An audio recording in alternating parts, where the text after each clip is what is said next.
నమస్తే,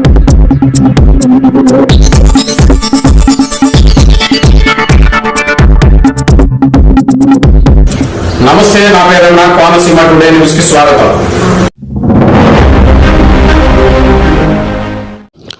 విశాఖ రైల్వే స్టేషన్లో తప్పిన ప్రమాదం. విశాఖ రైల్వే స్టేషన్లో భారీగా అగ్ని ప్రమాదం జరిగింది. ఆగి ఉన్న రైల్లో ఒక్కసారిగా మంటలు చెలరేగాయి. కోర్బో నుంచి విశాఖ చేరుకున్న రైల్లో 3 ఏసీ బోగీల మంటలు పూర్తిగా దగ్ధమయ్యాయి. ఘటన జరిగిన సమయంలో ప్రయాణికులు ఎవరు రైల్లో లేకపోవడంతో పెను ప్రమాదం తప్పింది. మంటలతో పాటు పొగ దట్టంగా అలముకోవడంతో స్టేషన్లోని ప్రయాణికులు భయంతో బయటకు పరుగులు తీశారు. అటు సిబ్బంది మంటలను అదుపు చేసే ప్రయత్నం చేస్తున్నారు.